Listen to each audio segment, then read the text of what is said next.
Hello.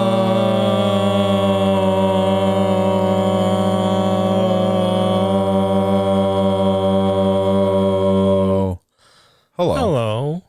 How's it going, everybody? Yummy. Yummy. How you doing, Glenn? I'm doing all right. I'm I am without two particular teeth than I was last week. Yeesh. But I'm doing all right.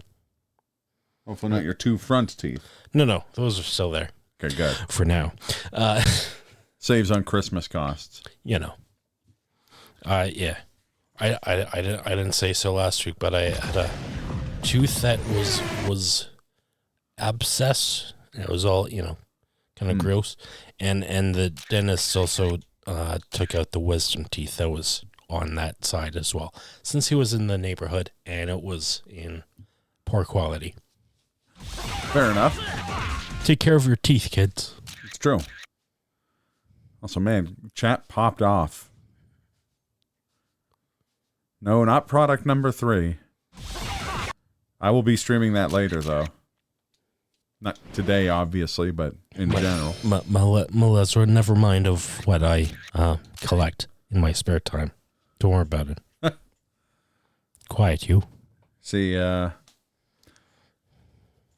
far be it from me to discuss this on stream, but Glenn does collect teeth, and then he insets them onto a whip. And he uses that to whip the flesh off of shamans, and then he shoves them into jars, and that's how he's trying to create a new god. Shamans, as in like spiritual folk? Yeah, from the the village of shamans, bathed in golden rays. I see. Yeah. Not that other village of shamans. Not the one off the I-95. You've never heard of Piano 3 before? It's pretty fucking rad. I think you'd appreciate it, actually.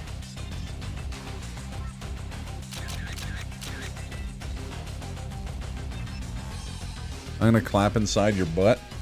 Not if I clap inside your butt Excuse first. me? By that I mean don't promise me a good time.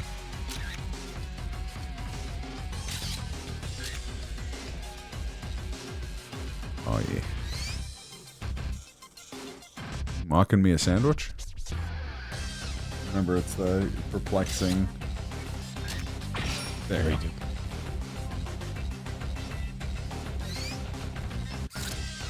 It's sort of like Space Channel 5, in that it's like... Let's get it on! But it's like cyberpunk themed, and... Not cyberpunk, it's like high science fiction themed. And the protagonist, Jill, is played by the same... They're face modeled after the same face model that was Jill in Resident Evil Remake and 5. Jill sandwich.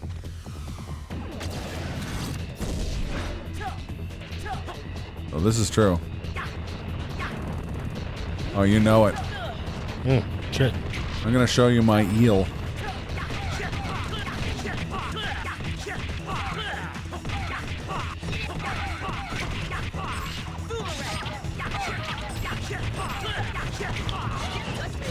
Technically, Killer 7 is pronounced Bloody Psychopaths Killer 7. Just go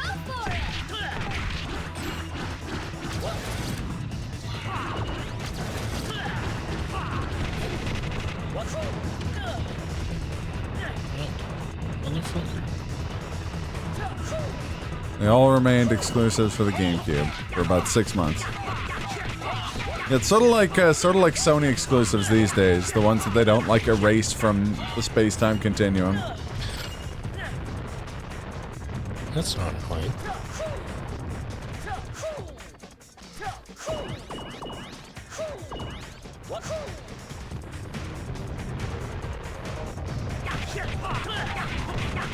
Like these little sailor guys. It's true.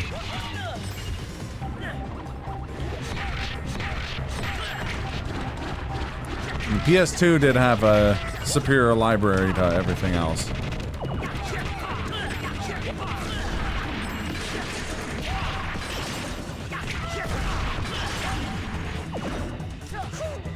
These little sailor guys know who lives in a pineapple under the sea. That's privileged information, Melezra. I wouldn't ask them that.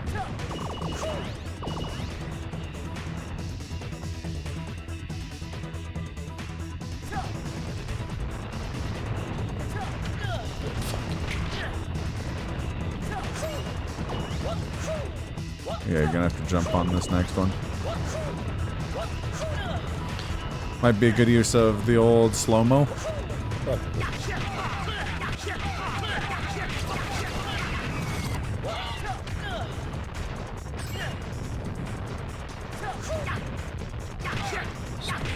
Too busy beating up these fiends. That's fair. Oh.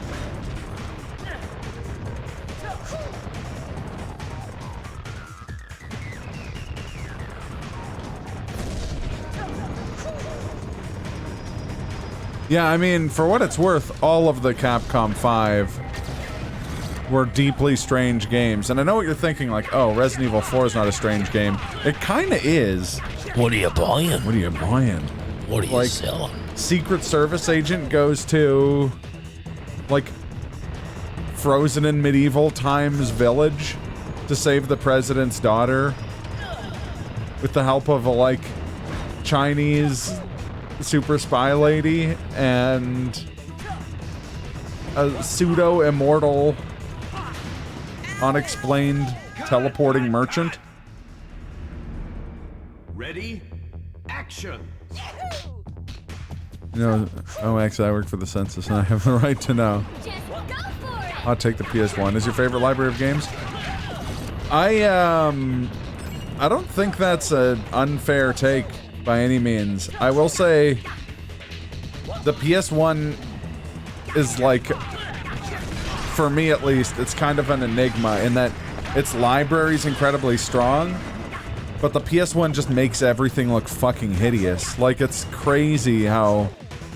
I mean, you could say the same thing about any console of that era, but, like, for me personally, I just find, like, the jaggedness of PS1 games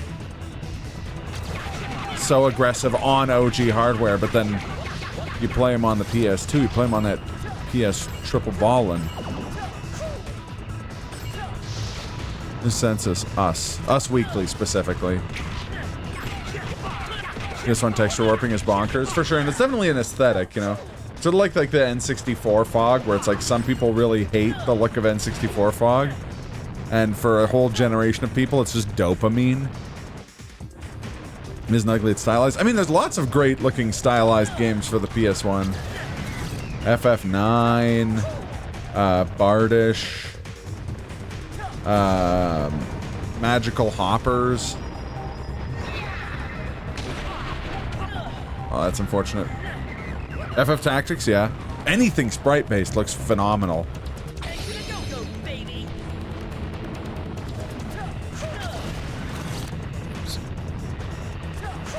There's N64 orbs. Oh yeah, that too.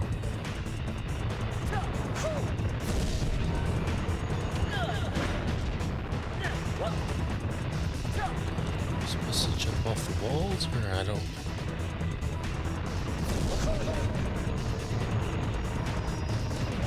Not sure, actually.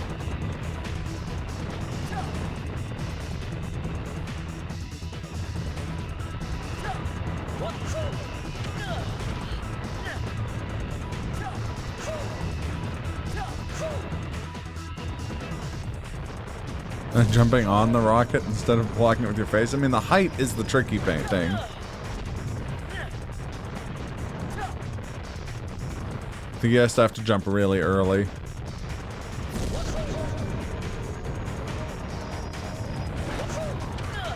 That's definitely fair. Some games it looks better than others. And paradoxically, stuff imitating that style is the same for me, where it just gets me, fully chubbed. Referring to, like, Elisa or, like, Nightmare Cart.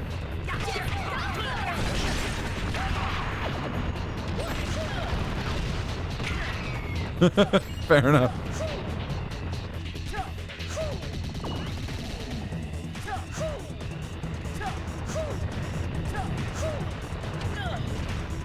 No, even if you land on it, it still damages you.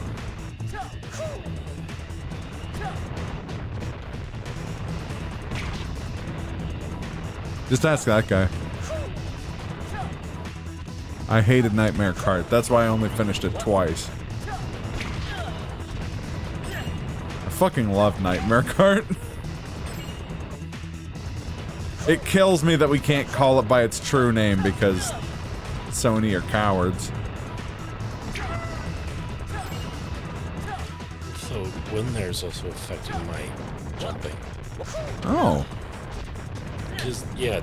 Oh yeah, there's a fan blowing down. Maybe you just have to keep going forward.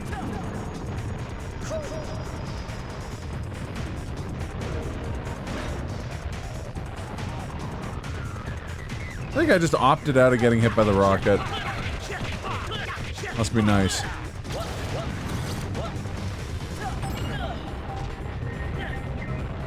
There's a Mega Man card game that has similar mechanic of killing enemies on the track. Interesting.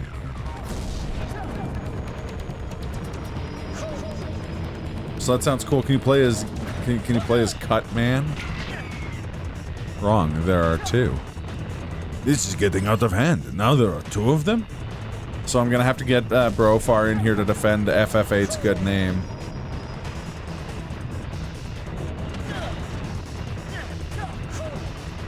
Allegedly good name.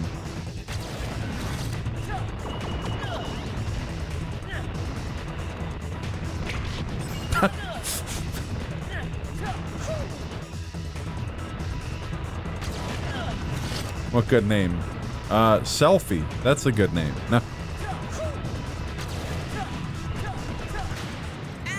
Oh, that's pretty sweet. I don't joke. That was my stealth way of finding out if it was classic Mega Man or Mega Man X. Because my eternal hot take is that Mega Man X as a franchise is super, super overexposed. But I don't want someone to send me a pipe bomb in the mail, so I won't comment further. But also, that's no shade to Mega Man X. Great game, great franchise. Bring it on!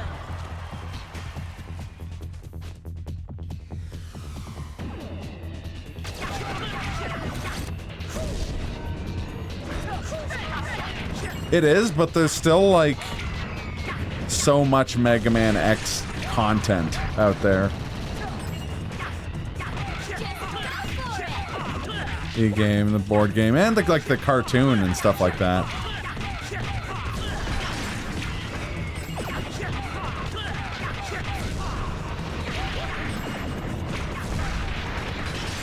I only know it because it came up twice in a week, like not too long ago, and that it's in the PS2 Mega Man collection. That's cool.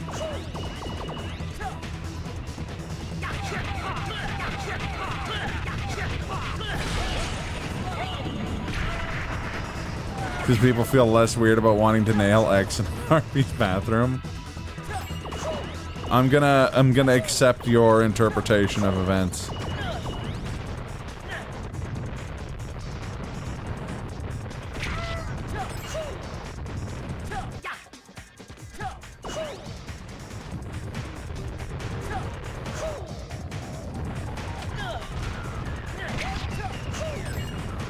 Oh, that's really interesting.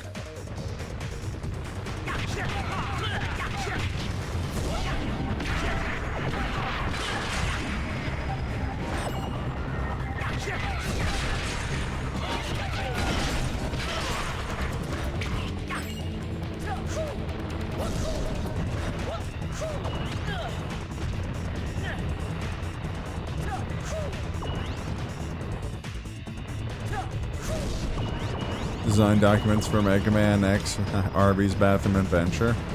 That shan't be necessary, Melissa. I believe you.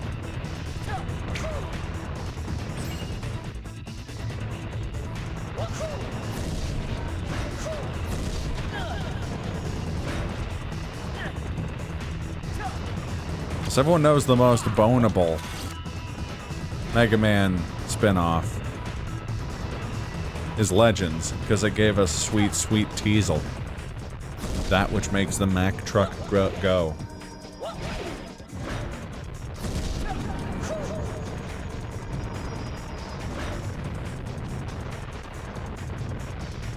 You're gonna say auto?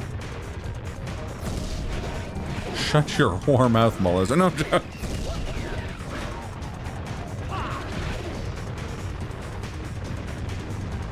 he's a gas station hooker? He can be your gas station hooker.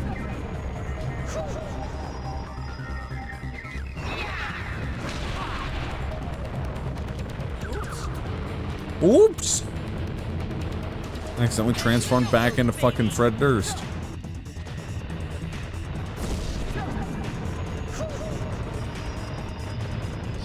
Spinny jump not work in slow-mo? Not sure. Maybe it only works after a single jump?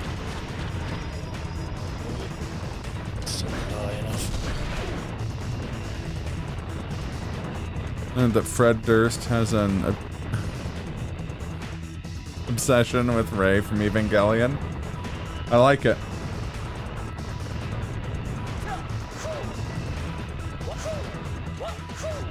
I'm gonna interpret now that's who the song Nookie is about.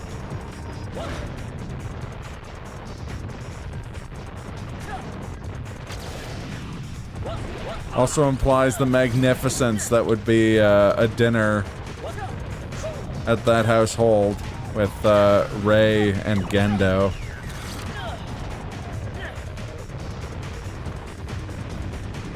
Gendo awkwardly asking Fred Durst about how he wants to break stuff. Awards for Persona 5 for all. I love that 90% of the ones I have left are beat. Classic games. All the battle achievements. Special bosses that Like, are for there's no toddlers. shine spark move or anything that I'm forgetting about. I don't think so.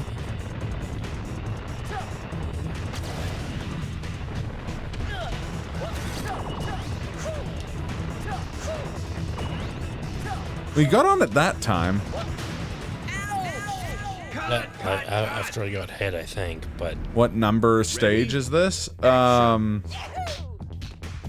think this is the 4th level? The stage is called the something escape. The beautiful escape?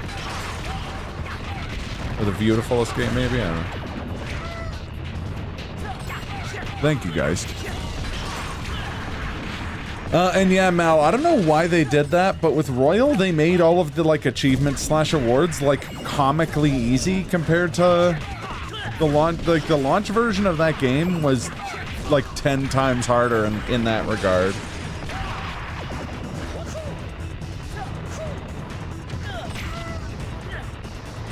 Like, you get knocked over, but you still get to ride the lightning, as it were.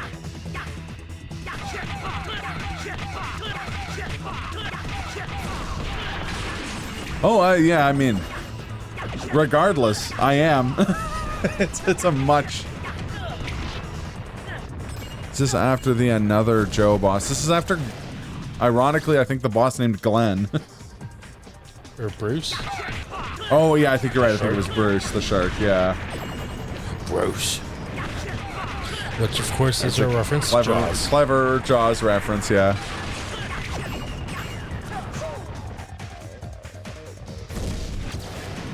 That's true. But yeah, the launch, the OG. Oh no, I think so. Here's my proposal. Run to the right, so that when you get onto it, you get like you kind of damage boost. So you're in normal state, and then you can jump off of the rocket under the thing, if that makes sense. Grand Bruce. Yeah, Grand Bruce Fantasy for mobile phones. Hell yeah, right here, buddy. I'd go so far as to call that Vidab.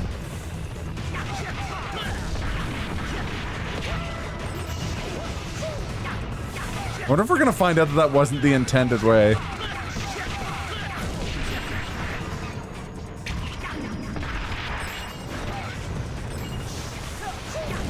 I don't remember the shark guy's name because there wasn't a song about him being in the house, unlike Hunk Davidson.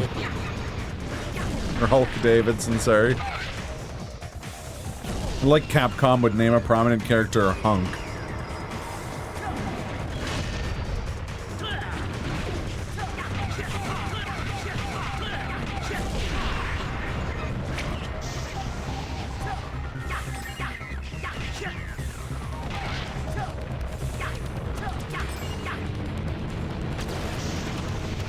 Bye. I like how he was just like, no, I don't think so, pal. Counterpoint. Die.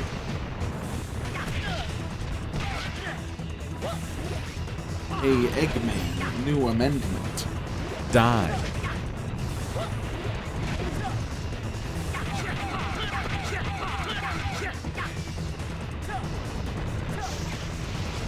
Why won't you die? There we go. You got called out. The moment when you're playing D&D where someone's just like, wait a minute, how much HP do you have? And you realize that you should have been dead like 6 turns ago.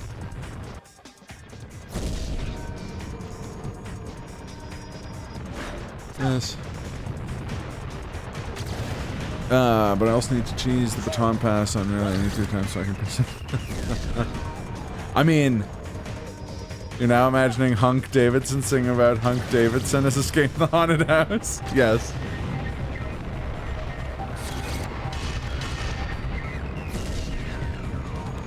It's like the mental image of Hunk Davidson. Is it like a T-Rex wearing a mask? Or is it a guy in tactical gear with a T-Rex head? Because that's just the TV show Doro Hedoro. Which I know is probably pronounced Doro Hedoro, but fuck it. Uh-oh, not fridge. Just go for it.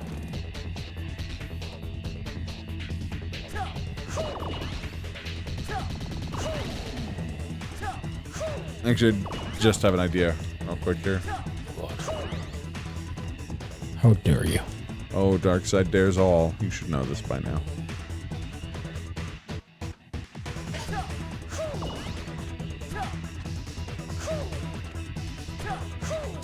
We're done with the torpedo part. The torpedo slam burger. So you did get super spiked. That's why they just pour Jack Daniels all over your sides. The meal.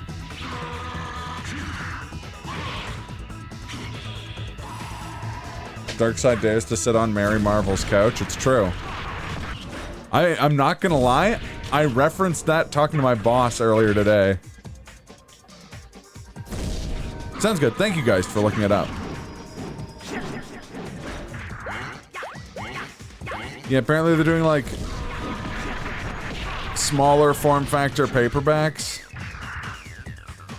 And my boss was like, oh, I want to get like Watchmen, and I also bought Court of Owls. And I was like, oh man, Court of Owls was like the best thing, one of the best things to come out of the new 52. That and Mary Marvel, or Darkseid sitting on Mary Marvel's couch.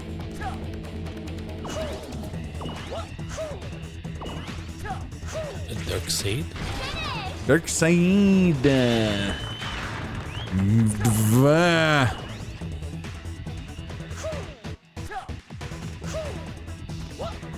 Yeah.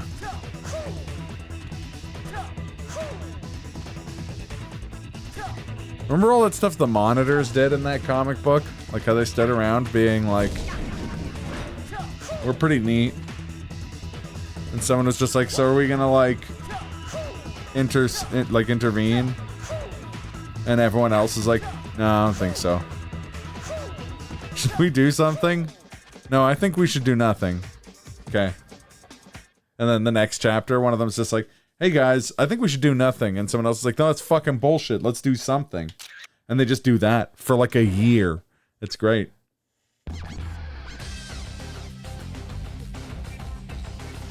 Nothing is easier than something. You're right. But you know what's harder than both of them and easier than both of them at the same time?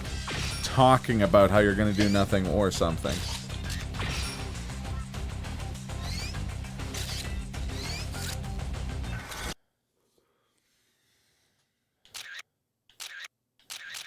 The show must go on. Joe must go on. Yeah, yeah. And although my heart is breaking, I'm also safety, so the Joe goes on.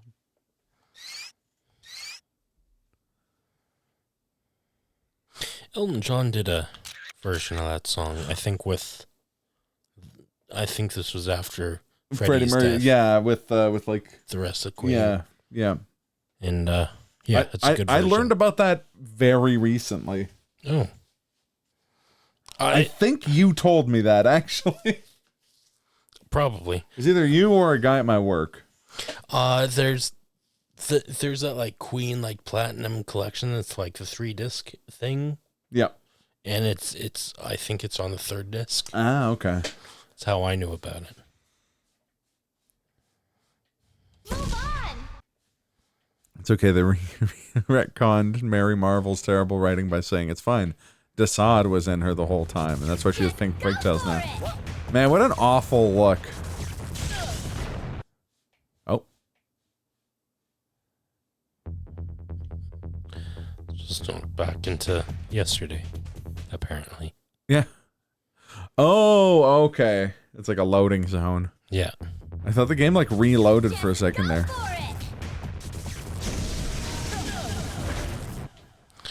That's really That's unfortunate. Not annoying at all.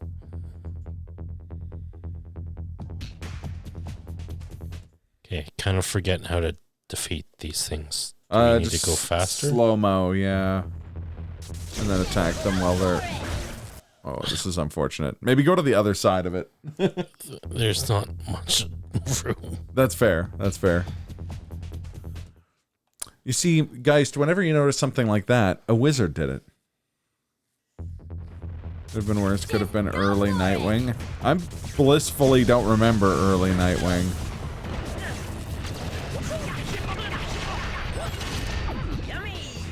Yummy!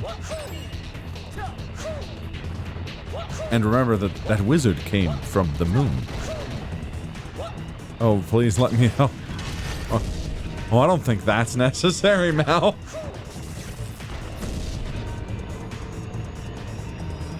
Remember New 52 Titans? That sure existed.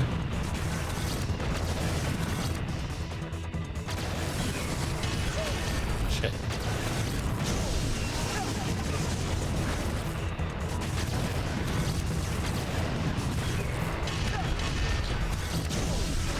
You're gonna have to use a super speed. I was using super speed. Really? Yeah. I probably, just for, you know, continued cardiovascular health, I should probably go with the soup. I don't know how well speed would interact with my medication I'm already on.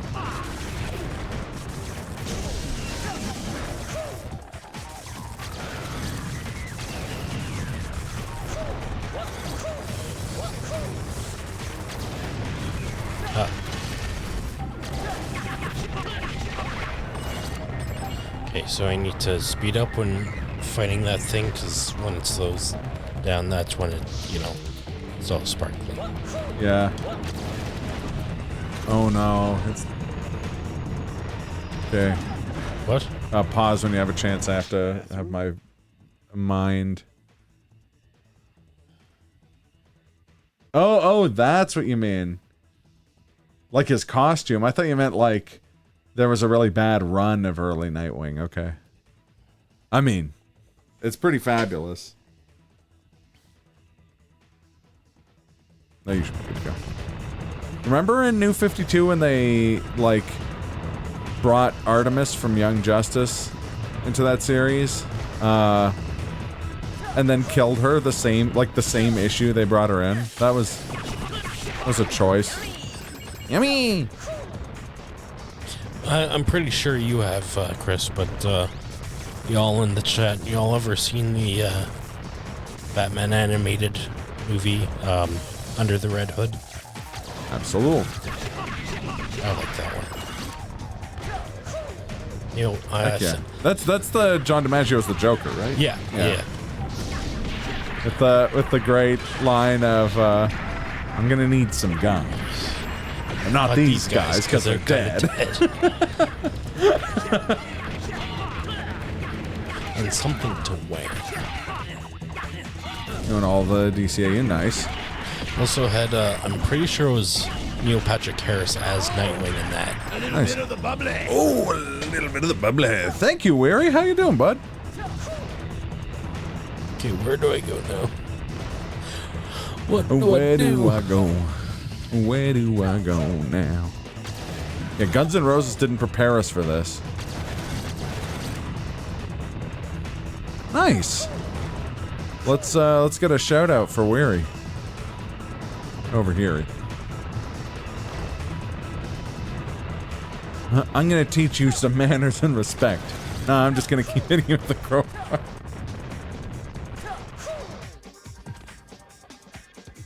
I think I gotta go the other direction.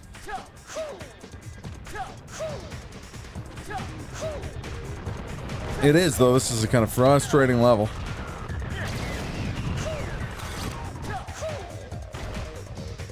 And I got a pre-Slurpathon jitters / nerves. When is that? Tomorrow. Oh, shit. Yeah. I unfortunately can't make it to Dean's show because it's like right in the dead center of it. Yeah. But yeah, tomorrow I'm running Max Payne 3, and then me, Dudney, and Slurpy Ninja are running Nier Automata. Which is gonna be rad. Same. That's okay. As Slurpy Ninja himself said to me fairly recently, it works out. I did 2 runs, one of them just disintegrated. Yeah. Cut. Heard that dude, and he guy's a tall, sexy beast. It's true. Ready? Action. I'd call Dudney a stone cold fuck machine, you know, on account of him being a sexy beast with incredible voluptuous hair and a bunch of sick ass tats. Did you ever get a tat? Yeah. So I'd like to get a tat quite a bit. The only reason I don't have one is Other than finances? I mean, that's part of it. Yeah. Jealous of fuck, as I say. Same. Cold. Is that the bottom line? Give me a hell yeah. It's funny because that's one of Dudney's, like, Nightbot alert sounds. So yeah, you go right here Yes. and descend. Kill this thing. Or Dudney has to wear a limiter under his clothes. It's true. It's damn true. What? Oh. So, oh god. You might have to super speed or something.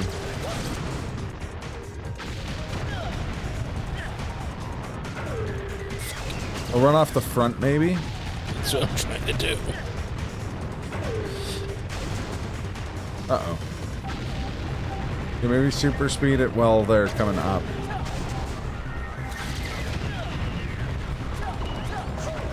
Oh, there you go.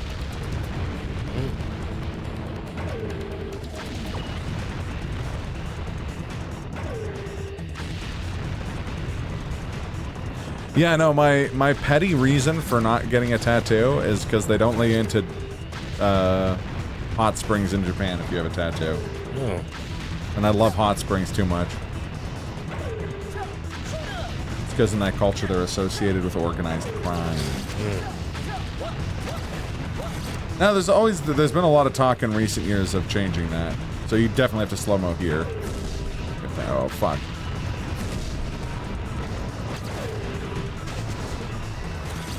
It's been relaxed. I mean, it wasn't relaxed when I lived there.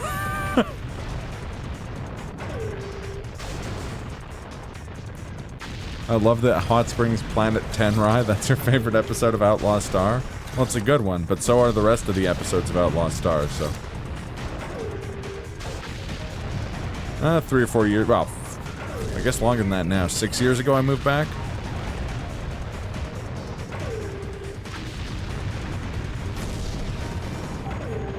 Also, they're private venues, right? So it's like different ones have different rules.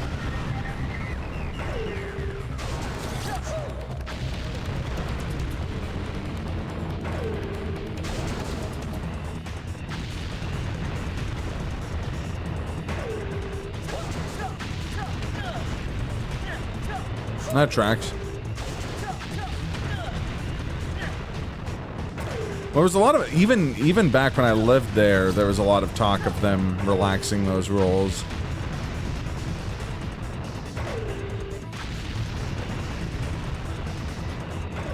So maybe start slow-moing before it starts moving. No, okay. There's no room. Maybe go like just across. Oh, never mind. Okay, fine. Let's do that. Is it down and jump? I think just down.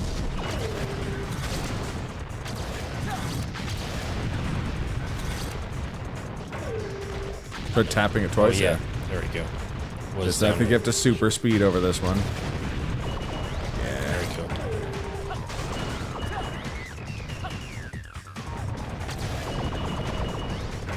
Hell yeah. Glenn is making it happen. So if you were to get a tattoo, you know, had it not been for those spa or whatever it was rules, the hot spring rules, Yeah. what would you get? Probably. Talked about getting like a family crest one back in the day. Or the crest of Milan, because for no other reason that it looks really cool. Semi-related to, I think you can break these. That or a Straw Hat Jolly Roger.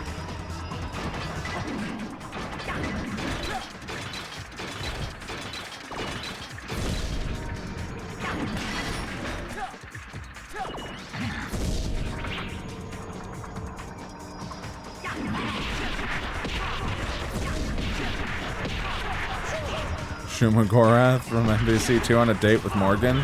Well, yeah, that is the Milan City crest. Cut, cut, cut. It's very, very explicit. Action. Just go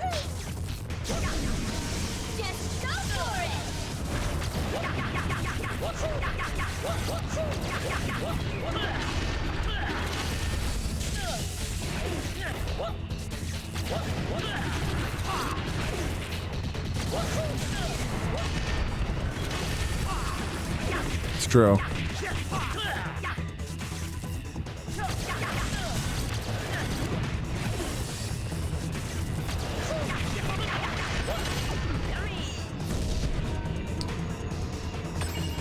I realized when Stone Cold Steve Austin was brought up, I think I now want a Stone Cold Steve Austin tattoo of some sort, Yeah.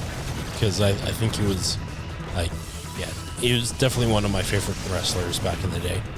I mean, it's hard to not love Stone Cold Steve Austin in What? terms of just a character. Nothing else. What?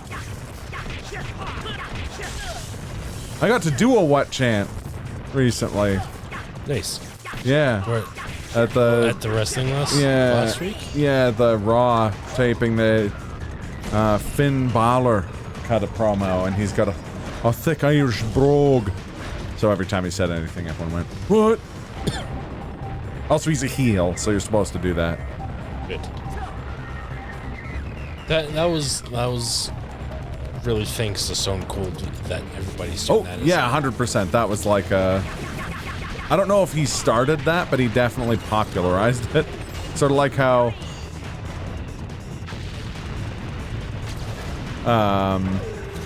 the Iron Sheik started the... Well, I don't think invented the word jabroni, but as like... the guy who made it a common wrestling term, but The Rock is who made it like just a word people use. Yeah. I know that Jeff Jarrett and TNA said that Disco Inferno is gonna reinvent himself the way Stunning Steve Austin had. Oh, good luck with that, Mr. Gilberti. I somehow feel like Disco Inferno isn't the once in a generation talent Steve Austin was.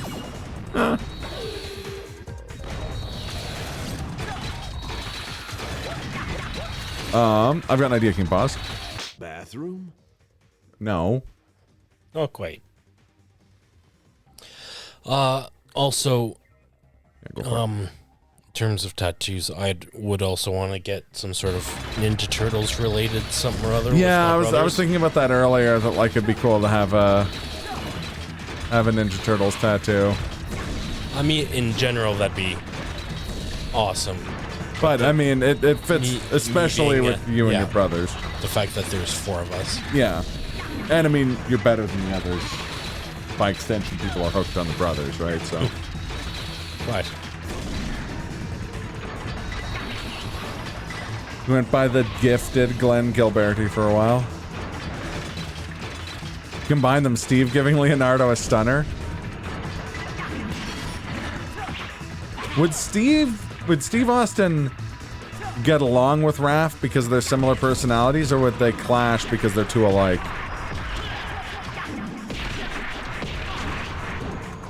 Also, if you're doing Attitude Era Ninja Turtles, and you can't use tag teams because they're already pre-packaged teams, Raph is definitely Stone Cold.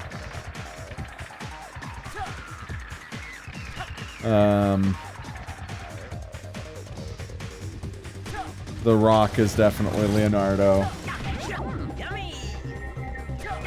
No. Kurt Angle is The Rock. Kurt Angle is Leo? Leonardo. Because he's like the most straight The edge. straight edge one. Bully Donatello. And the man power tripping around. Chris Jericho is definitely Donatello. You think?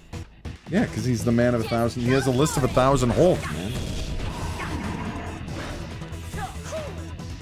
And I feel like Mark Henry is a party dude. I don't know. Hear me out. What if Donatello was Chris Benoit because of his technical, like... Oh, yeah, okay, I get it, wrestling. And if you wanted to do that in a way that... Oh! I was gonna say something almost as, like, deeply unfortunate.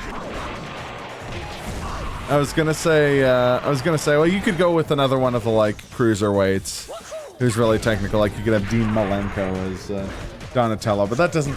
I mean, let's be honest. Let's be in the spirit of it. Triple H would be Raphael, but Triple H would be Shredder.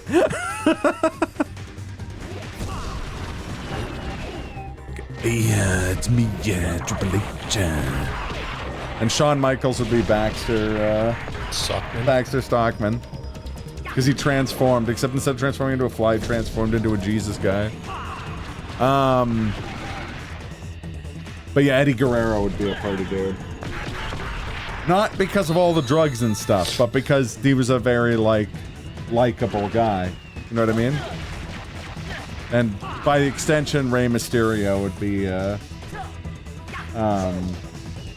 skateboarding gecko, what's his name? Mando Gecko? Yes. Mondo Gecko. Mondo, yeah. Wouldn't Undertaker be Shredder? No, Undertaker would be like... Undertaker would be one of those villains who's like... sort of a good guy, you know what I mean? Like, Undertaker would be like... Casey Jones or something. See, Triple H, hear me out. Triple H would be Shredder. Because the rest of DX would be, like, the Foot. You know what I mean? Like, your Bebop and Rocksteady are like Billy Gunn and Road Dogg, and then X-Pac is just all of the little guys. All the little putties. Foot ninjas.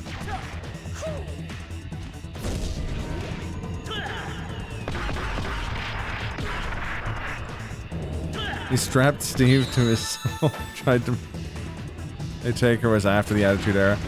I mean, yeah, but he was always an anti-hero, right? Like, the like, appeal of The Undertaker was he was a bad guy who beat up other bad guys, you know what I mean?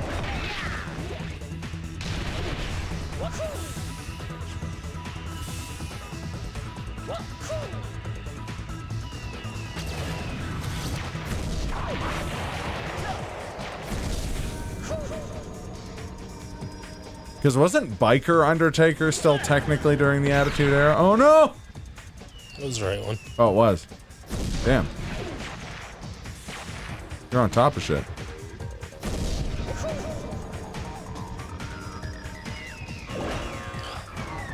Guess it's time.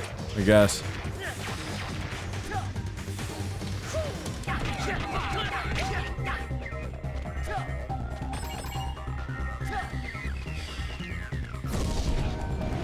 Attitude Era is very nebulous. I kind of think of it as like starting with either the Curtain Call or the Montreal Screwjob, and then ending with man,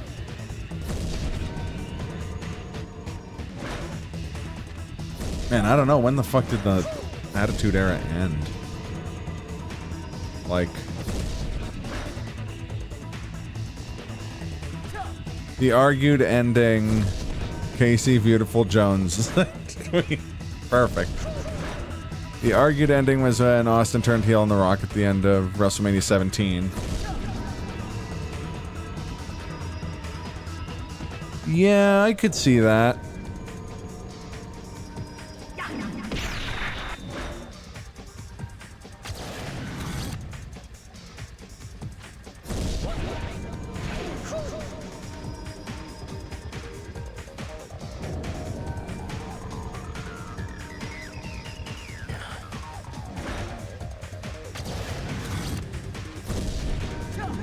What do the numbers mean, Joe?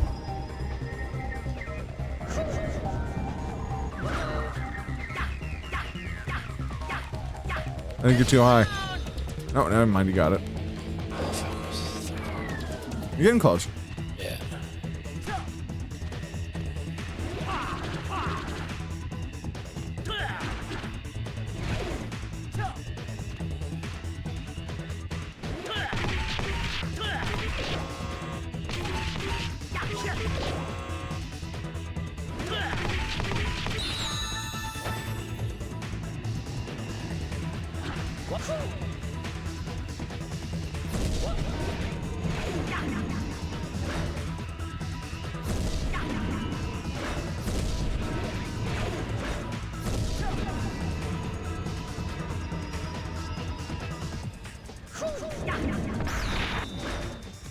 Nice.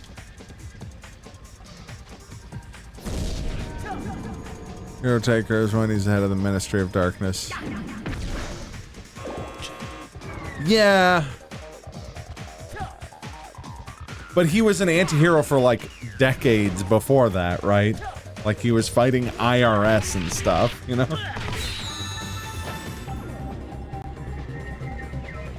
Oh, that's a weird one.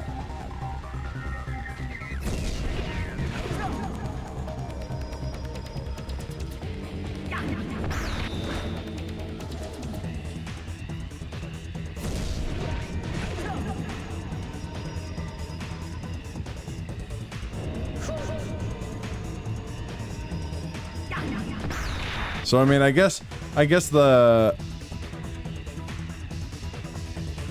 yeah, but that like he was doing heroic stuff well into the Attitude Era. Like Corporate Ministry was like mid to late Attitude Era stuff. Hell yeah, right here, buddy.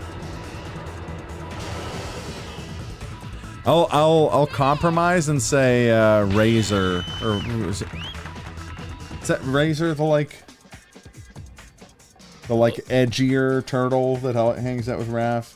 Yes. Okay. Razor? First Trigline. That can be your taker. Thank you. It was Slash. Yep. Yeah, it is Slash.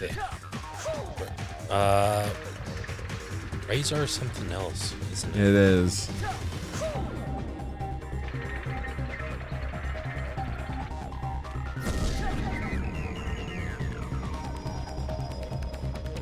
Because I'm hard on, like I'm very, very firm on Triple H's Shredder. Oh, Razor was one of the ones from Secret of the Ooze. Razor and Tokar. Yeah. Toka? Yeah. Toka and Razor. Featuring Kevin Nash as a Super Shredder, that's true. Yeah. Also known as Diesel, that which makes a Mack truck go.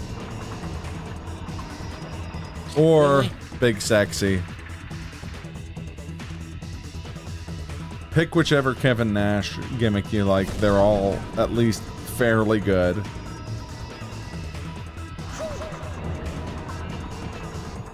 Oh, I mean, that was the best. Who doesn't want to see Kevin Nash as an evil wizard? I don't remember Vinny Vegas. I do remember that clip of him after winning the tag titles, but losing the, like, heavyweight title and being like, I guess I got this. What a pittance. And then he throws the tag title away.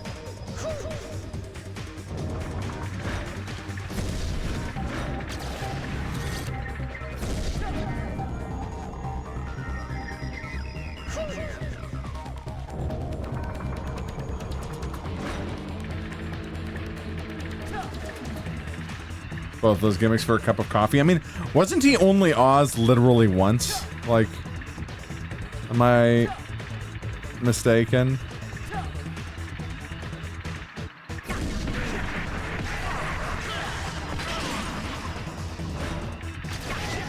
Also, was Undertaker the Rat King? No, because I feel like he's someone whose allegiances also switch a lot. Maybe Undertaker is Casey Jones. Maybe we just accept that it's not a one-to-one, but he's got the mask.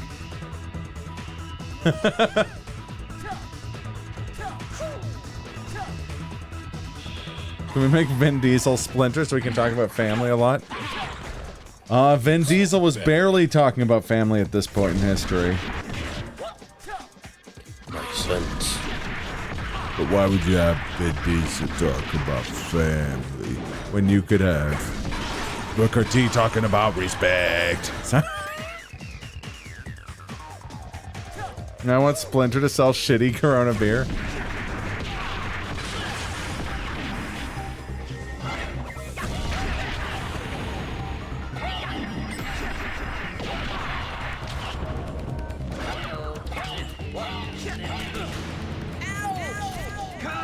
See, for me personally, Splinter would have to be like an older wrestler. Bathroom? Do you want me to? Okay, if he wasn't had his association with Triple H, Sure.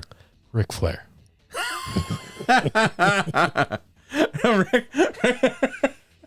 Oh my Melezra agrees. Yeah, Thank there you. you go, there you go. I was gonna say Bob Backlund, but he's crazier.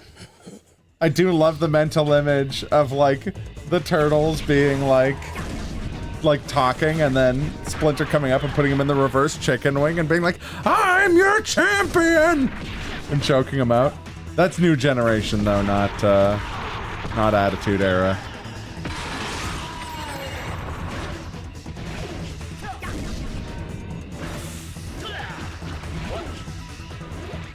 You know who'd also be a good candidate for Mondo Gecko? Rikishi. Yeah. It's really funny to imagine Rikishi as a lizard riding on a... I mean, Ricky Steamboat actually works very, very well. I'd also accept Steve Blackman because of all the teaching martial arts.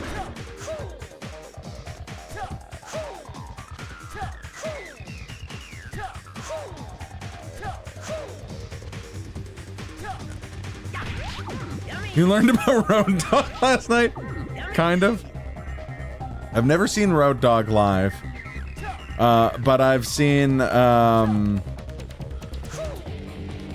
other part of the New Age Outlaws, specifically the one Billy Gunn, live twice, and he's great. He gets a pop every time. The one Billy Gunn, aka Mr. Ass, aka Daddy Ass, aka the father of the Ass Boys, aka Scissor Me Daddy Ass, is great. He was the roadie compared with Jeff. Oh my God, Jeff Jarrett would also be a good Splinter.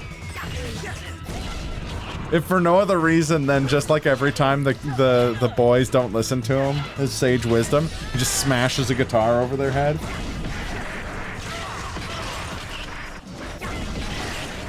the comment, obviously Snoop Dogg won the dog costume, except for the time when he was a lion.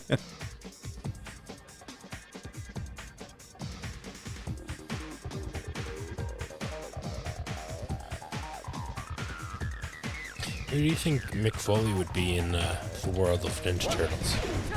I mean, I proposed Casey Jones earlier. Oh, okay, I think I was concentrating on that puzzle. Very fair, very fair. My argument was it's not a one-to-one thing, but he's got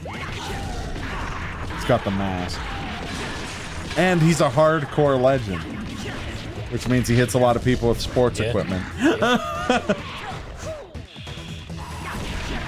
Goofy, lovable character who fails about as often as he succeeds. It's true.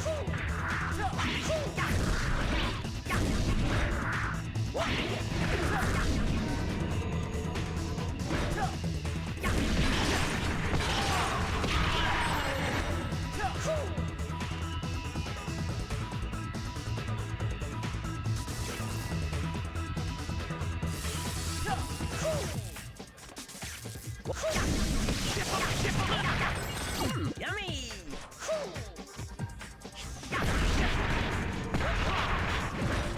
I do love in the part of Wrestling Isn't Wrestling where they go over the members of DX. And it's like, I'm Billy Gunn. My thing is, I have a butt. I'm Road Dogg. My thing is, I spell my name. And I'm X-Pac. My thing is, I'm X-Pac. Oh, Bobby Heenan is Krang. I don't know if it works out timeline-wise, but it works out in my heart. I think timeline-wise, Krang has to be Mr. McMahon.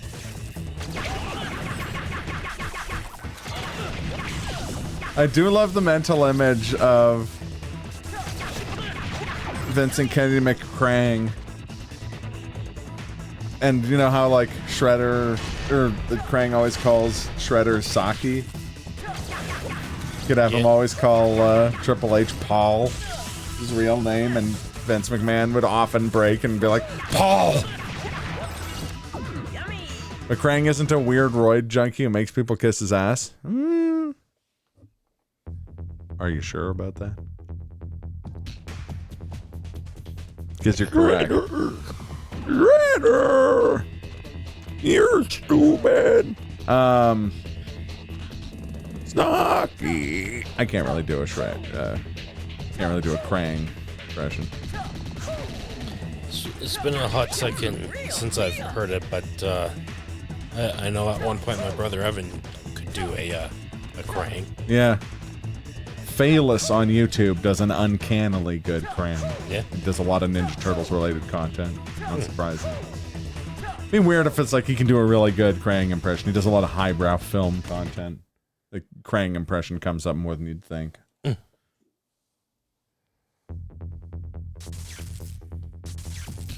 These people long ago evolved beyond the need for asses.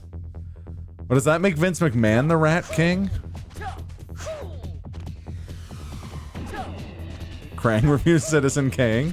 They should have called it Citizen Krang.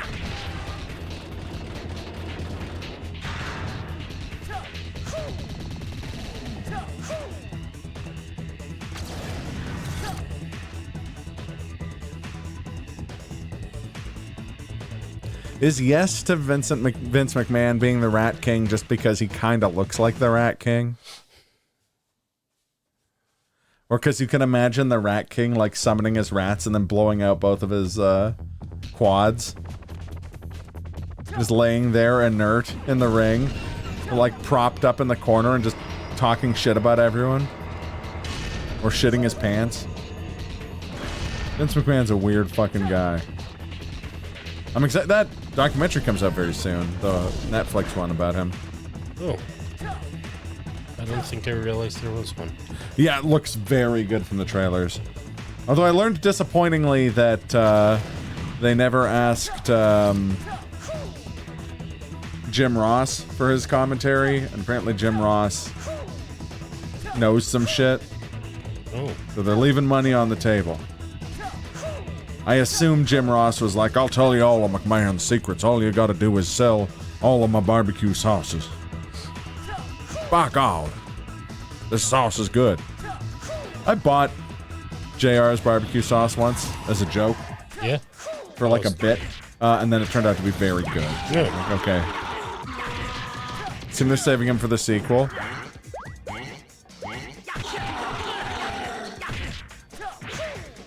Jim Ross does like know a thing or two about Vince. That could probably be like a documentary of it in itself. I mean, he did a lot of he's done a lot of like featuring bits for Dark Side of the Ring. Action. Funny Jim Ross story. Please tell me it isn't you breaking him in half.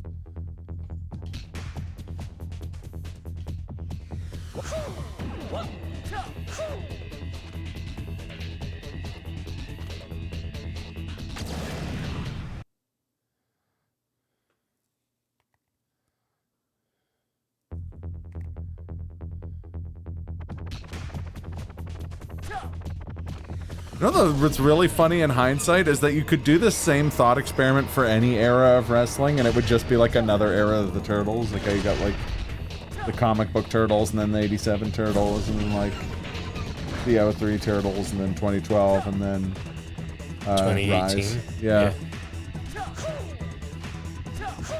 Probably even the recent animated movie. Yeah, that too. That too. You could do like the Hulkamania era Turtles, which basically writes itself. You know, your Leonardo is Hulk Hogan, your Raphael is Macho Man Randy Savage.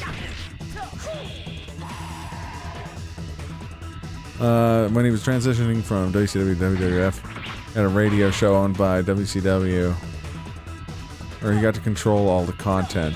Literally had Vince McMahon as a guest on his radio show. It's an extended commercial for WrestleMania 9. That is very funny. So can you imagine if you were like spent real actual money on WrestleMania 9? And you were like, man, I can't wait for them to make the most talented living wrestler the world champion. And then they do. And then in like the last minutes of the show, they put the belt on Hulk Hogan again for the trillionth time. Well, this seems like a boss fight. Did you just say his name as he jumped? Yeah. As you do. All great heroes announce their moves. Oh, this is another Joe. Okay.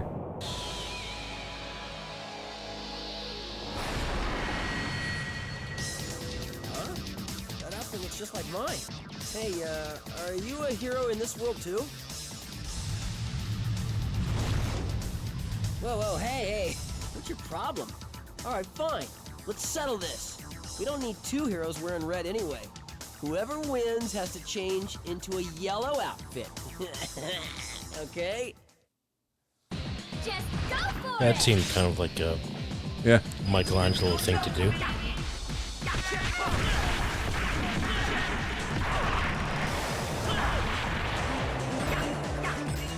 Pause. Bathroom?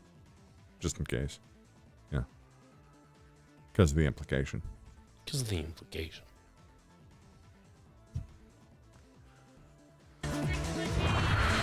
Wasn't even in the match. Fuji not only challenged him to a match, but made it for Yokozuna's newly won title. Yeah. Not using Claire de Lune for the back. Leading up to this. Can you imagine how out of... Oh, so wait. Would you want, like... radically... like... out of, like... not fitting the tone Claire de Lune? Or would you want, like... bumpin' techno Claire de Lune to go along with the rest of the soundtrack?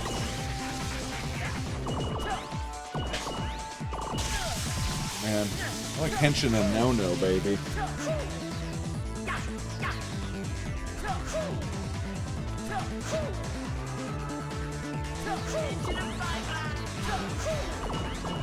It would be funny just having, if this fight ended with Joe tearing off another Joe's arm and then getting whiplash.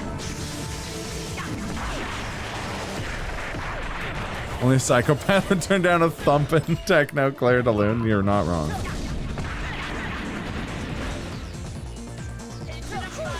We learned from Borderlands that the only music that survives is dubstep. That does sound like something Randy would come up with.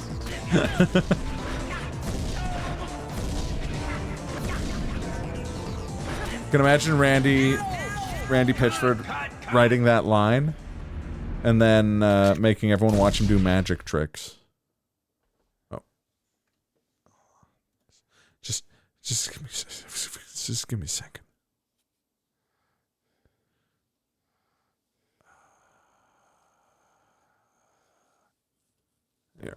Did anyone see the Borderlands movie, or are we not, like, talking about it? I mean, I haven't. I heard not awesome things. Yeah.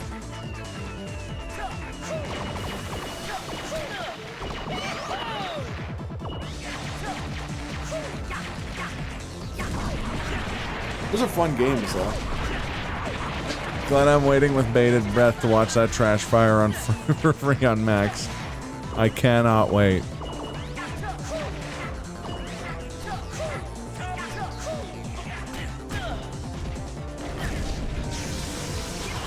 Oh shit, it's a Joe pile.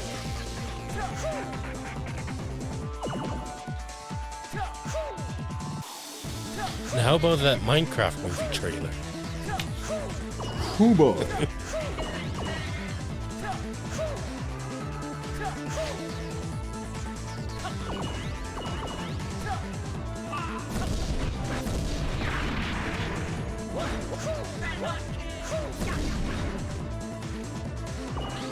Jack Black was in the Borderlands movie as well, right? Yep. And voice role, but yeah, it was in it. So it kind of seems then people learned the wrong lesson from the Mario movie. Yeah, it turns out that wasn't what made that movie successful. I mean, not just. Yeah. I do think Jack Black was good in that movie. When he was definitely a draw, I think that's something you can say with certainty for that movie specifically. But there's a difference between, like, man, I can't wait to hear Jack Black's performance as Bowser, as opposed to I can't wait to hear Jack Black's performance as Claptrap. Yeah.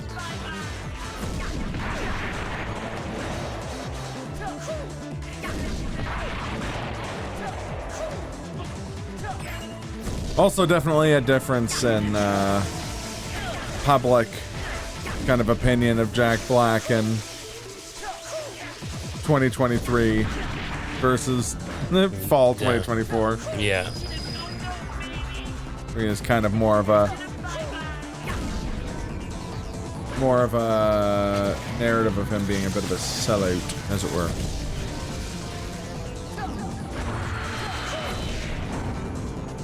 Yeah, yeah, fair. So, I'm not quite sure what I'm supposed to do to defeat this guy. Yeah, other than, like, avoid these guys. You might have to attack the little, like, flying car.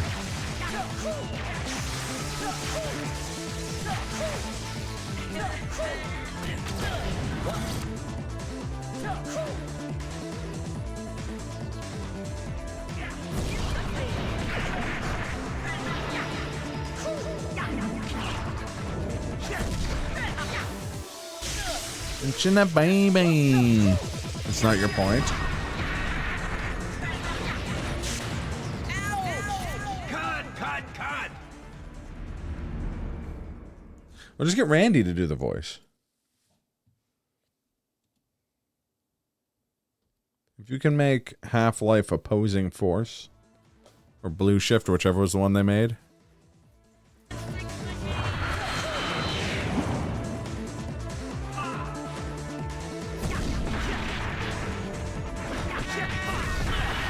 Interesting.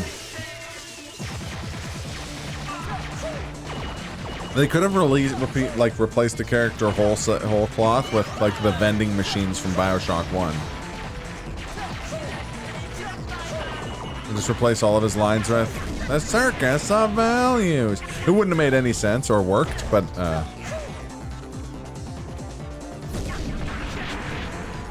mean, did what they do work anyways? So who cares?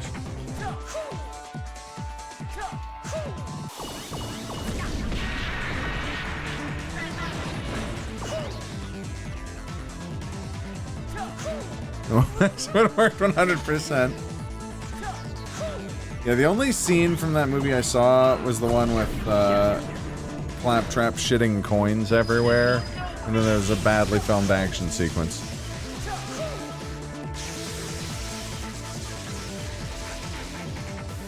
Circus of Values versus RE. Oh, RE Trader, hands down. As much as I like the Circus of Values. They never once told me whether or not a gun was about shooting and or reloading.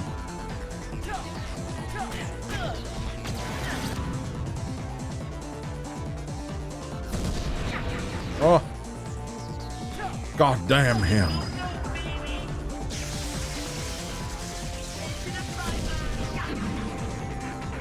Do the spiral kick. That works.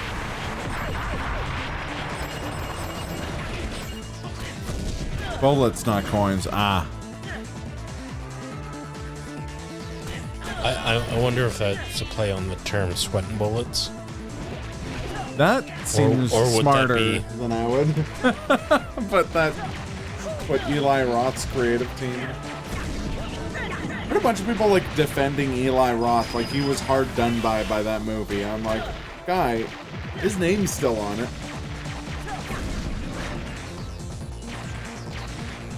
We're getting Geist to Mount Rushmore. Eli Roth did the Borderlands movie? Yeah, he did. Oh, didn't know that. Video game shops. Oh, like shops in video games. I thought you meant like retailers. I was like, oh man, that's tough. I mean, I do think the merchant from RE4, he's got to be in the conversation.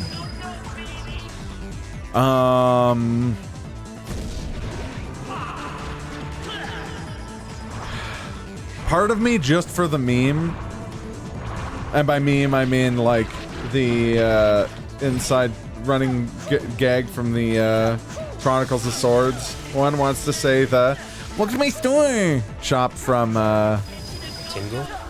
No, that was Soul. That was. I mean, we did that in Tingle, but it was in reference to Soul Calibur 3's. There's 3 shops in Soul Calibur. Actually, I'm gonna say this. Collectively, the shops from Soul Calibur 3 make up one of the heads. Cut! Head to the go-go, baby! I looked at Borderlands and went, I'm gonna go my own way instead of using any of the lore in this game. And I mean, fair. It's Borderlands. It's not like he's adapting BioShock. But yeah, the shopkeepers from Soul Calibur 3, RE4.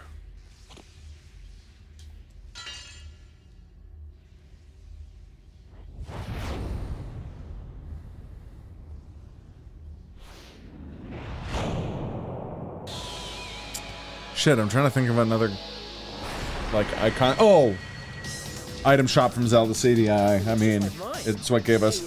Are you a hero in this world too? Whoa, hey, what's your problem? Alright, fine. Let's settle this. We don't need 2 heroes wearing red anyway. Whoever wins has to change into a yellow outfit. Oh, Librarian from Symphony of the Night, that's strong. Just go for it! Why don't you come back when you're a little, richer? Lamp oil, rope, bombs. You want it? It's yours, my friend, as long as you have enough rupees. Also, it's not an in-game store. I mean, it kinda is.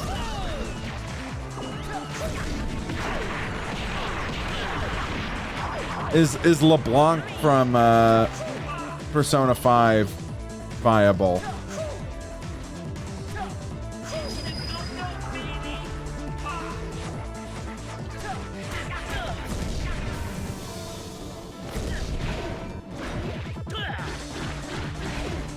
I mean, it's not really a shop. It's literally a shop, but you don't buy supplies and stuff from them.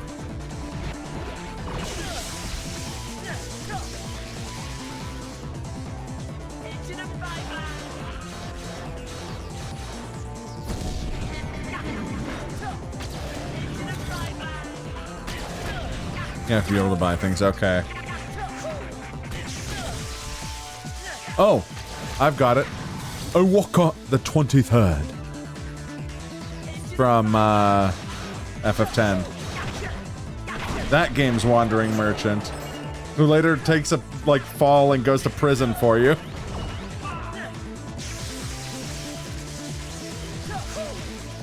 Oh, Shady Commodities would be good too. And 10-2, that's true. In FF10-2, he's really expanded his business. That's customer service, yeah, exactly. Really surprises me that hitting him doesn't, unsummon his clones. Wait a minute.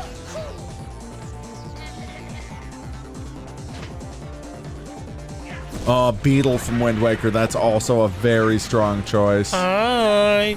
Hi.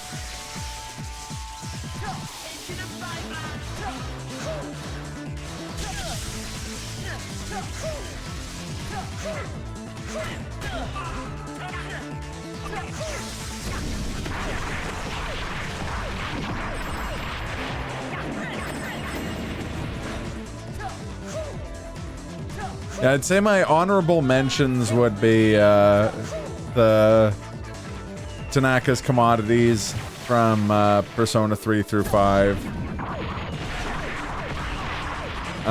Beetle.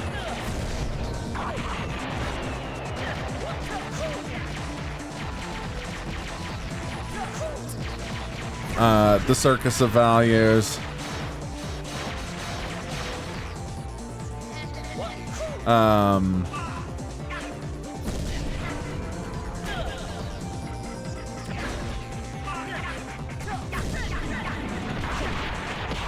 Gavlan from Dark Souls 2. Gavlan wheel, Gavlan deal.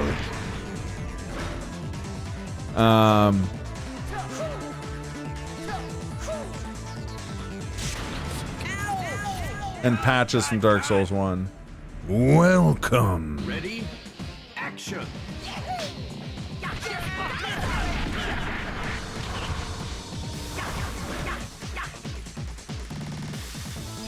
You know, if you have a beetle in Breath of the Wild and you don't sell it to Beetle, he threatens you under his breath. I don't think I knew that, but it is pretty great.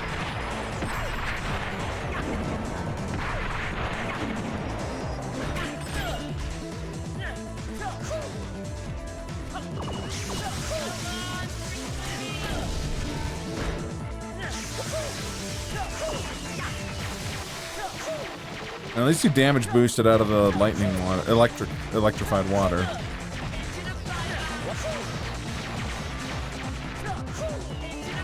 Oh, I'm an idiot. I should have picked something from No More Heroes as well. No More Heroes has some great stores, like Dr. Naomi's. Or all those t-shirt shops that play that Genki Rockets song. That's definitely my honorable mentions list as well. It is Titty Lightsaber Store.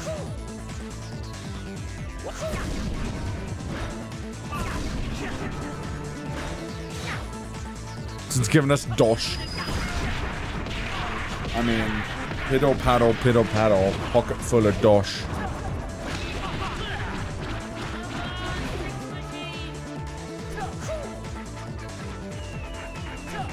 I mean, to be fair, Dr. Naomi's bazungas were more important in No More Heroes 2, where they looked better. Adding this to weird list of weird sentences I never thought I'd read. Fair.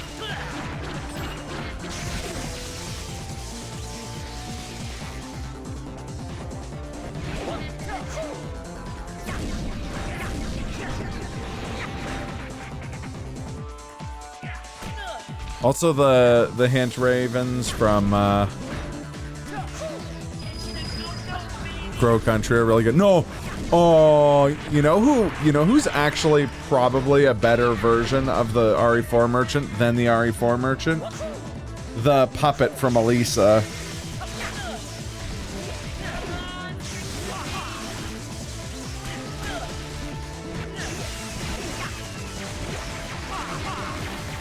I'm still waiting for the 3 streams of the premonition to be unlocked. Oh, and also add to the list the bar from Deadly Premonition 2 that's run by Xavier that gave us. Yeah. Do I want to give this shit a try? Sure. Ready? Because I only kind of know what I'm doing. I'm deeply confused myself.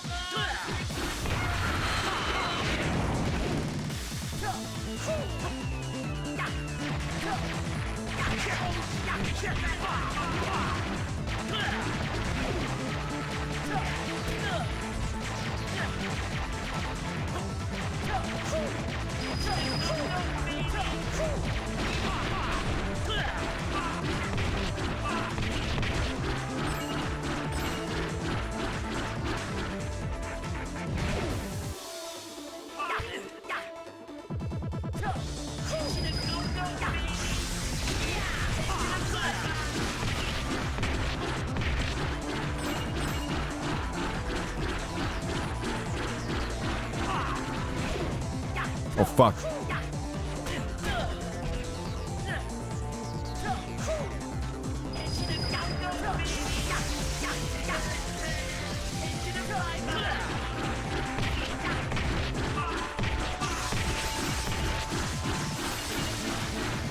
Come on. Go for your attack.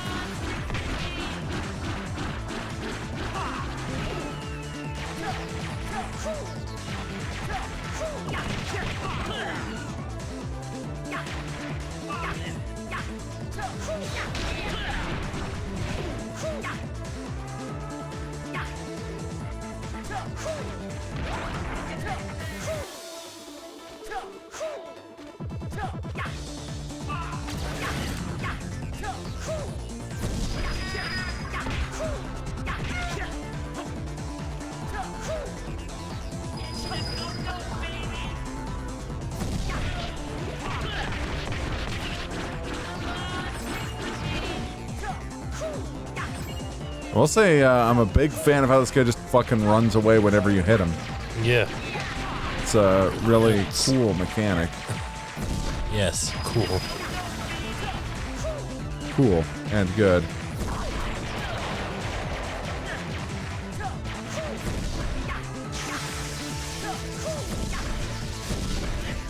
Wait.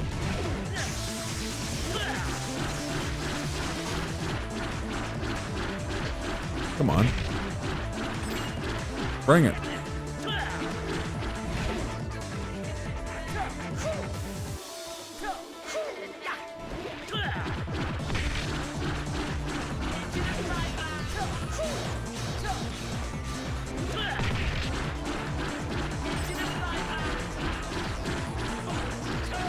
We're having a sale! Yeah, that guy's pretty great too.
When in doubt, just fucking spam that move. Yeah.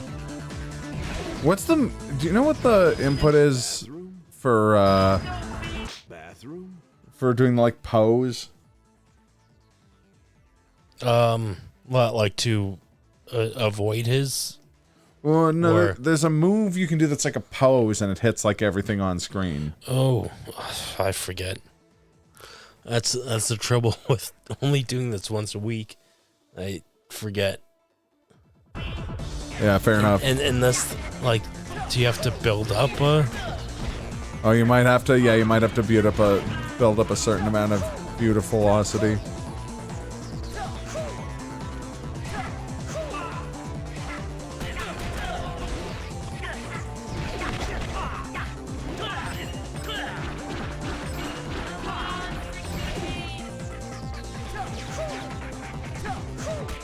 Oh, did not even see those. Cut, cut! Guessing I can shoot those back. Ready? Action! Just go for it!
Oh, okay, so you push the, like, powers button after doing a dodge, okay.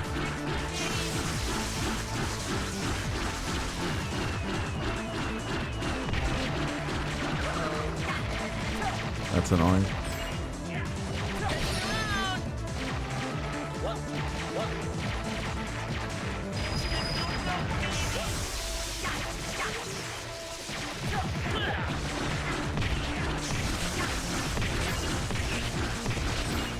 In the meantime, thank God for this move. Yeah.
Shit. Cut, cut, Keep looking over and saying, "We're having a sale." Ready? Action. So I hope like we're still doing things right, but I think I've noticed that like for some like most bosses, the life seems to go I think from red to orange to yellow to green. But this fight it's going the opposite way. Oh, okay, yeah. So I don't mean that is good for our character. I don't know. just because we're I was gonna say it might be because it's a mirror match or something. yeah.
Feel like I have to counter him.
Jesus.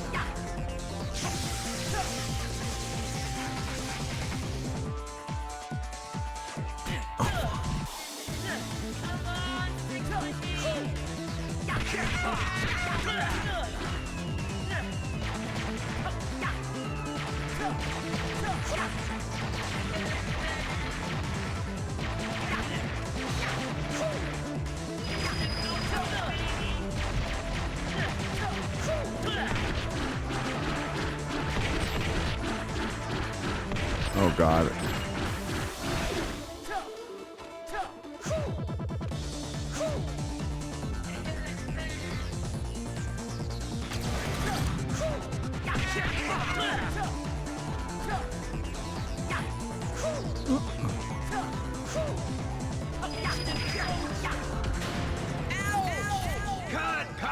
So, we did learn that if you hit him while he's doing his move where he summons the guys, Move on!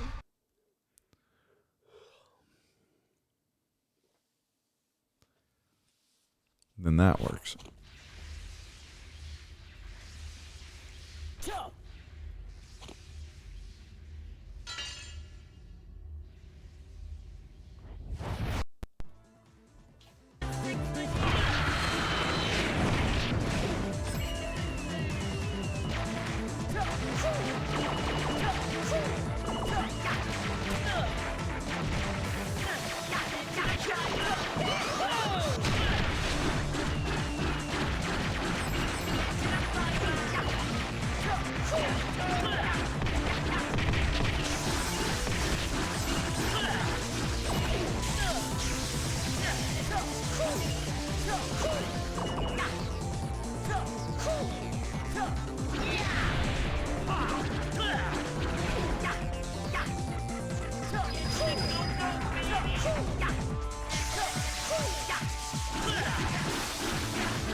Oh shit.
Cut! God damn, man. Baby. I think I'm fairly certain that the trick is to get him into the state where you're just fighting him one-on-one, and then if you land a counter, I think you can do pretty huge damage to him. Yeah.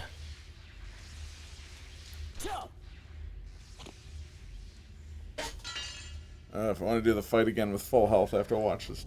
Because... Hey, man. Actually... Okay. Create a new I was gonna say, drama. I'm just gonna check and see first if... Okay, never mind. We are at full health. This one, so...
And of course, try slowing down for chances to counters. Yeah.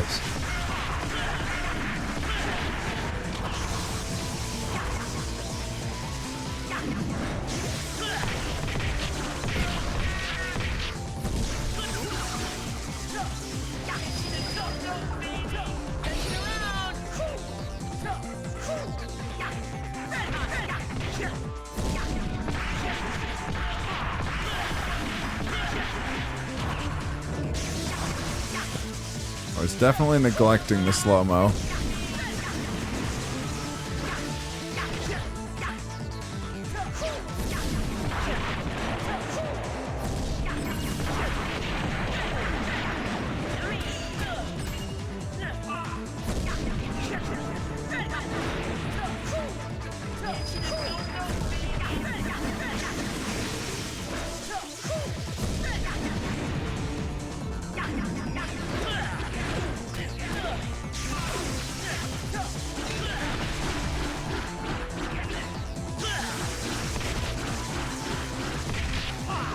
It's not allowed to hit you when you're hitting him.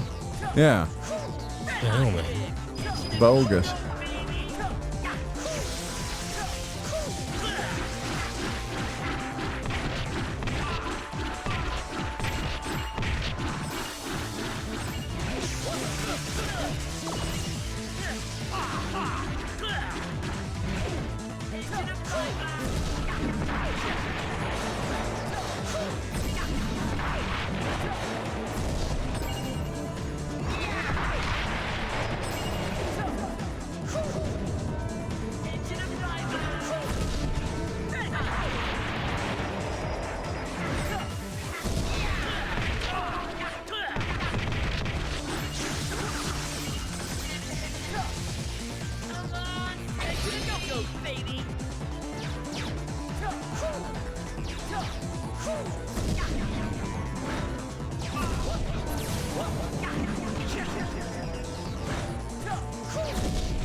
Okay, cannot kick those.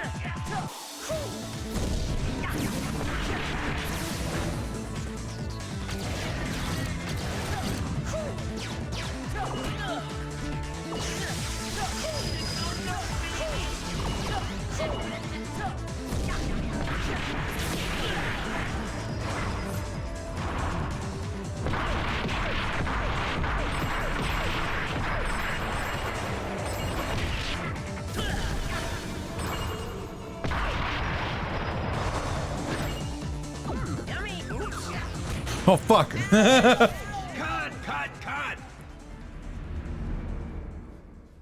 All right, sounds good, Mal. Thanks for sticking by. Sticking around. Oh, yeah, we'll see you then. Hopefully see you during Slurpathon, starting tomorrow. Head to the go-go, baby! I'm just gonna load it. Because the cutscene that is so long. Wouldn't seem so long if you could skip it. This is true.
I mean tomorrow. Shit, I should have earlier today after all. I mean tomorrow afternoon, I believe.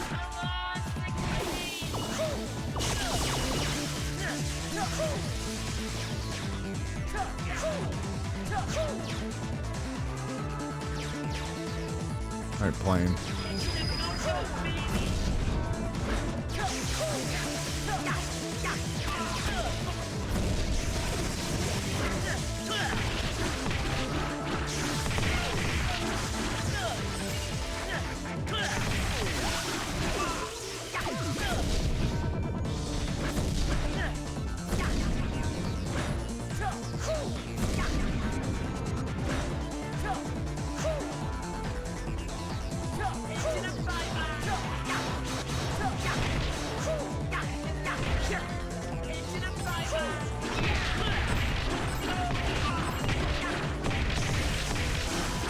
And at least killing his clones does damage him.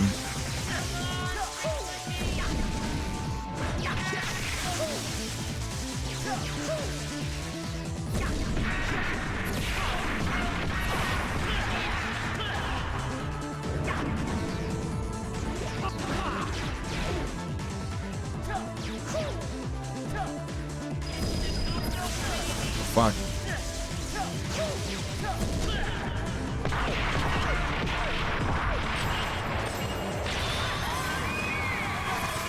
Okay, this health bar is definitely looking like it's empty. Yeah.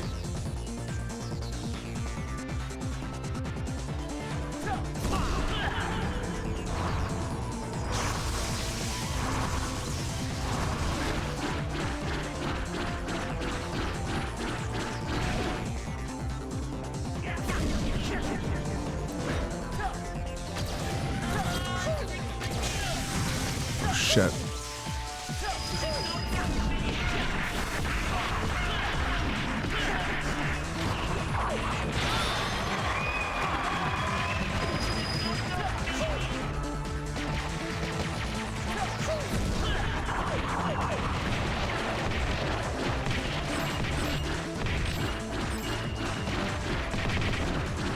Oh my God.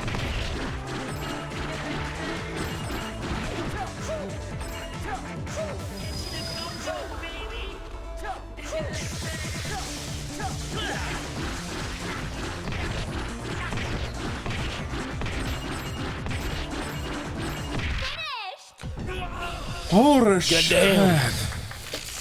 What did? Vrk.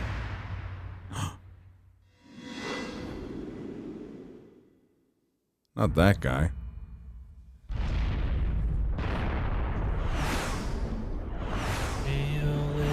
Yellow submarine. Yellow Yellow submarine. Yeah. That is dying. Yep. Thank you. Condition red. Condition red. All crew evacuate immediately. Condition red.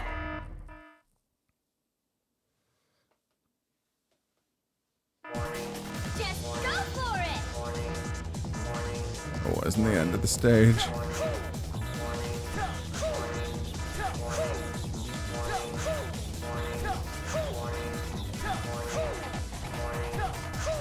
It's cool that the level can be navigatable in multiple directions.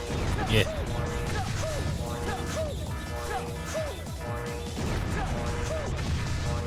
Oh God.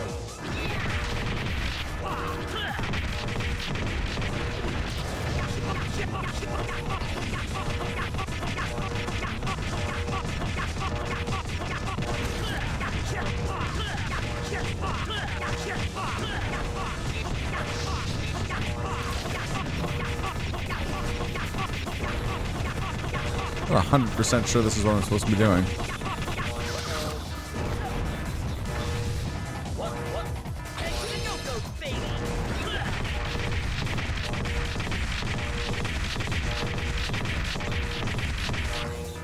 Oh, I bet you...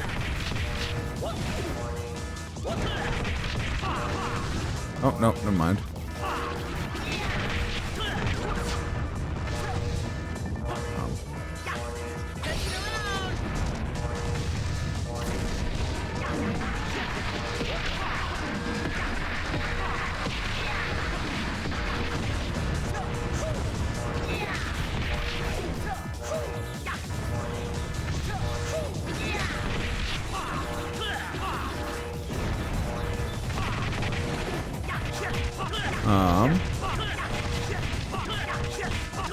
gamepless. So we're to go to the other side, like go underneath and across? I don't think so, because it's not letting me, like, go under here.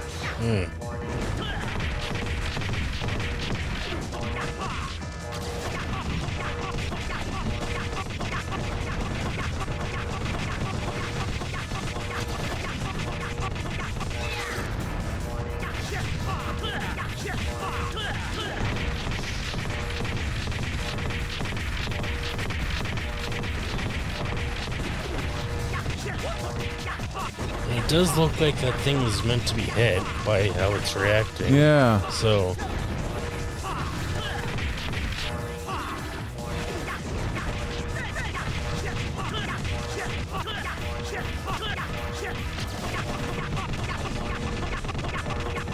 Or you can just hold punch. You don't have to mash it.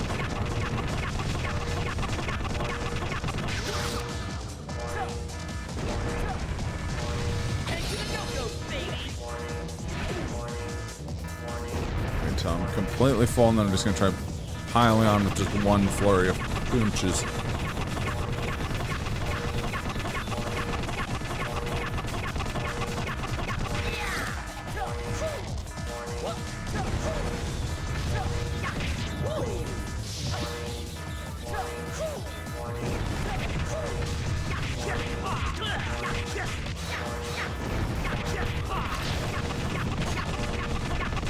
Anyone knows what we're supposed to do?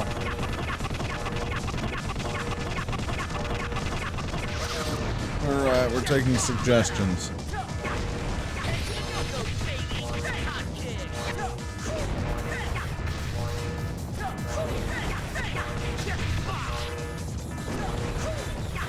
Yeah.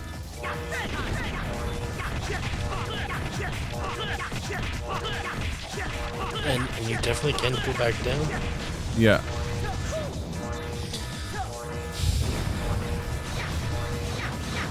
Frustrating. It's all good. We still have 343 seconds.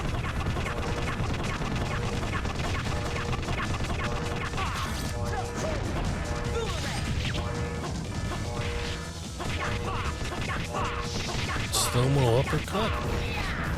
Oh, I forgot about the uppercut. Thank you. There we go. Also, hey, Kaz.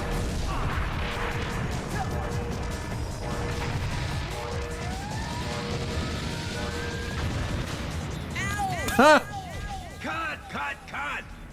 More like uppercut, cut. Am I right? Head to the go-go, baby! And then uppercut the next one? Move on! Probably.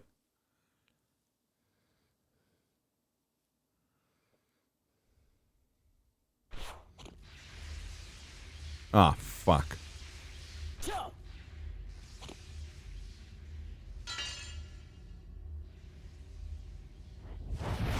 Well, at least we're better at this fight now.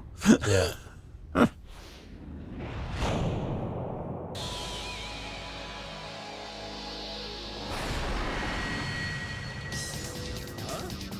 outfit looks just like mine. Hey, are you a hero in this world too? Whoa, hey. What's your problem?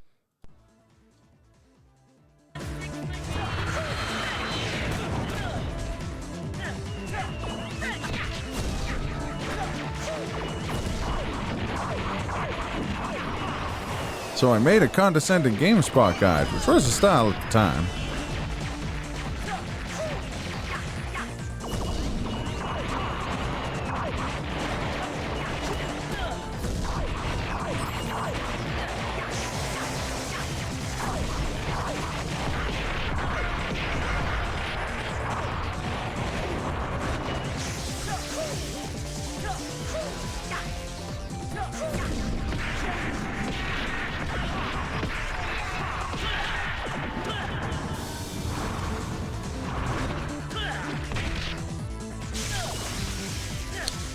Right there, that was almost like that part in Revenge of the Sith, where Anakin and Obi-Wan are like completely like messing each other with their lightsabers. Oh yeah, They're like so fierce.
Oh fuck.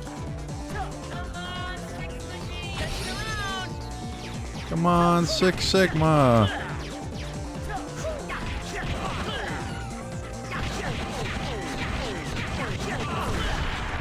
Yeah, give me the jet burger. Burger.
I hate that I can't get the last hit on him. On one of his goons. Yeah.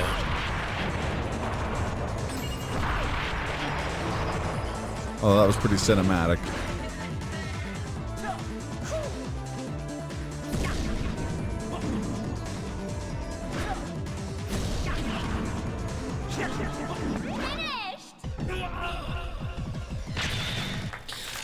I like how that just makes it sound like a Mario Party minigame. Yeah. Finish!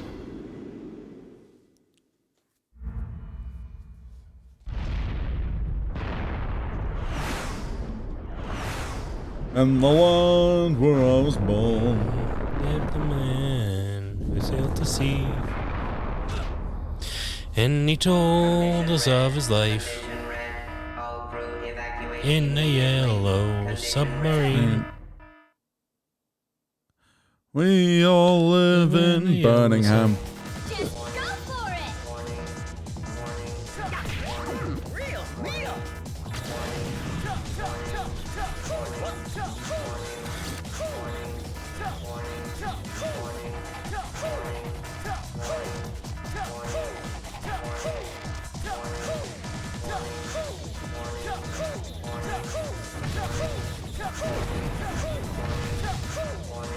Uppercut. All right.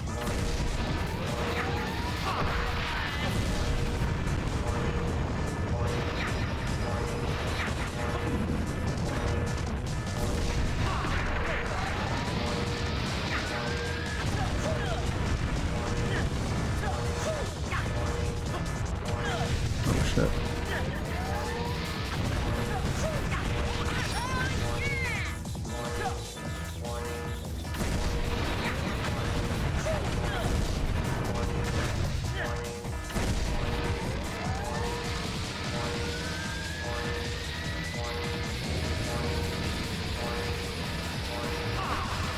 Uh-oh. Oh no. Huh?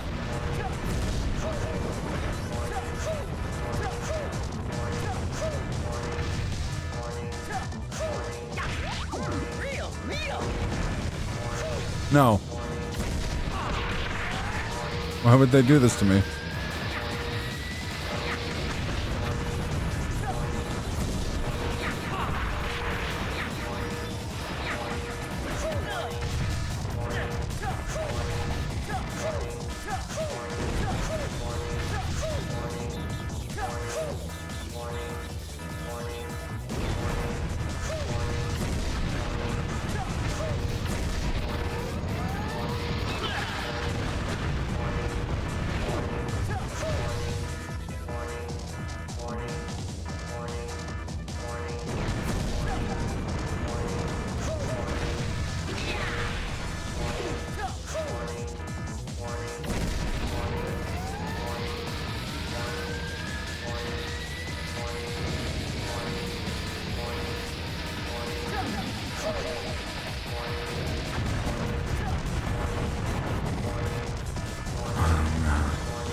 Oh, why are you doing this to me?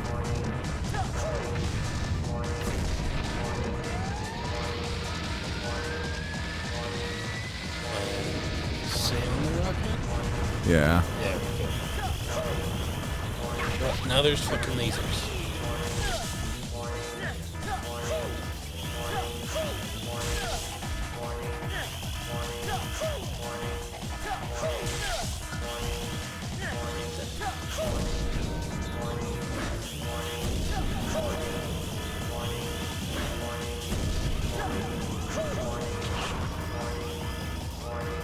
No.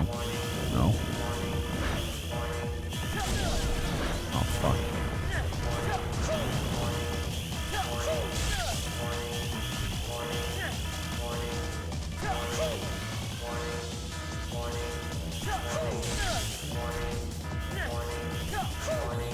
At least you're still not trying to punch that one rocket. That's true.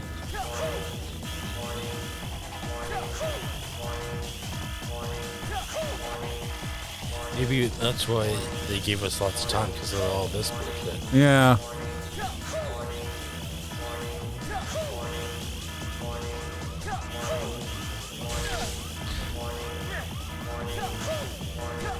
Like, who puts a laser right there? Come on. Yeah.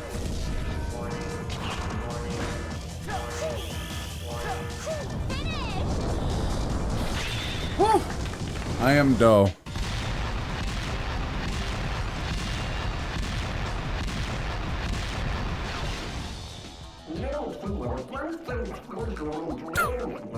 That's pretty good. Guess we're underwater. And you're wordy. His narrow escape of death from a sinking submarine has taught Joe a valuable lesson. But there are many more difficult trials that will present themselves to Joe. What hardships will he face, and does he have the strength to overcome?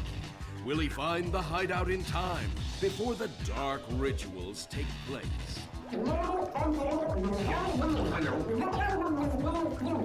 said it, Joe. Was the mysterious devil-like individual who appeared then disappeared like lightning?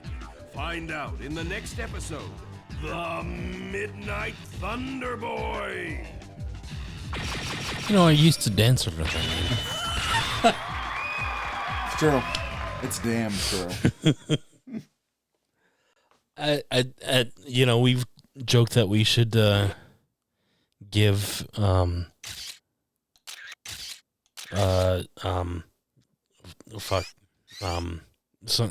people royalty checks Yeah. for reusing their jokes. Jokes, yeah.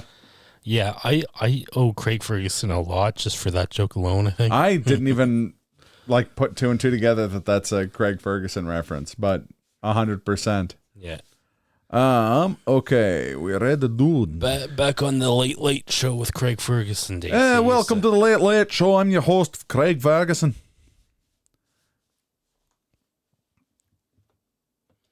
All right. Well, thanks for watching, y'all. Tune in tomorrow to twitch.tv/Slurpee Ninja for Slurpathon. And if you don't, I'm going to come to your house. I'm going to slap you right in the penis. Which, I mean... And if you don't got one, I'll find somewhere else to slap. Teat. Yeah, perhaps the teat. I mean... Maybe I'll box your ears. The point is, watch it. Flick the bean. Or else.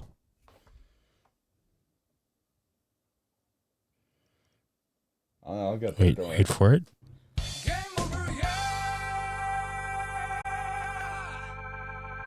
Bean. Oh no, what an accident. But it's not